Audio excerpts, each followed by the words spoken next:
গরমের দিনে একটি সুস্বাদু রান্না, সহজ পদ্ধতির। প্রথমে একটি কড়াই নেব, তার মধ্যে 2-3 চামচ তেল দেব। যখন তেলটা অল্প পরিমাণে গরম হয়ে যাবে,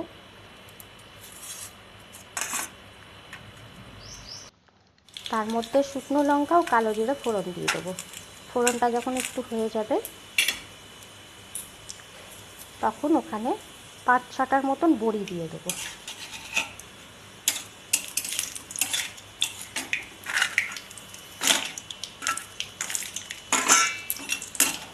বড়িটা বেশ ভাজা ভাজা হবে, লালচে লালচে করে নেবেন। এই রান্নাটা খেয়ে দেখবেন, খুব ভালো লাগবে।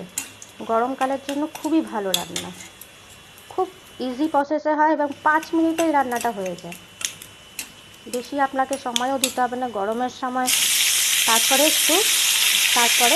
বড়িটা লাল হয়ে যাওয়ার পরে ঝিঙেগুলো দিয়ে দেবো।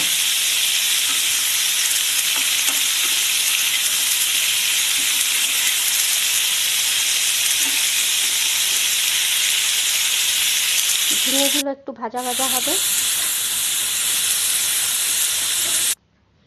ঝিঙেগুলো একটু ভাজা ভাজা হয়ে গেল, স্বাদ অনুসারে নুন দেবেন, অল্প পরিমাণে হলুদ গুঁড়ো দেবেন,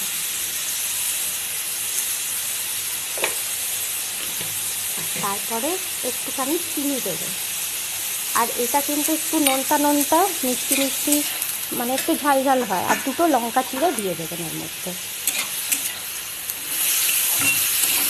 আমার আসলে বাচ্চা বেশি ঝাল খায় না, তো তাই অল্প ঝাল দিই।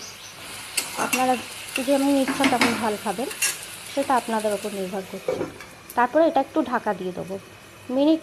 2-3 মিনিটের মতন ঢাকা দিলে যথেষ্ট। তারপরে আবার একটু ঢাকাটা খুলে নাড়াচাড়া করে নেব।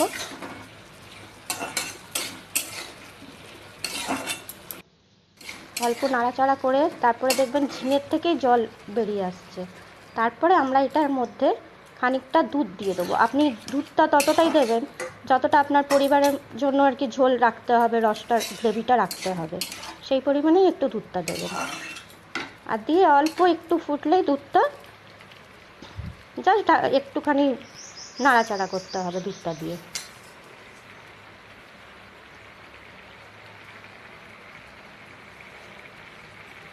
এটা আপনি ভাত, রুটি যে কোনো সাথেই খেতে পারেন, খুবই ভালো লাগে রেসিপিটা। আমার বাড়িতে তো সবাই খুবই ভালোবাসে।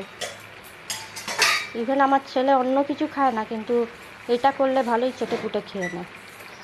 আর খুব তাড়াতাড়ি, দেখছেন তো কত তাড়াতাড়ি রান্নাটা হলো।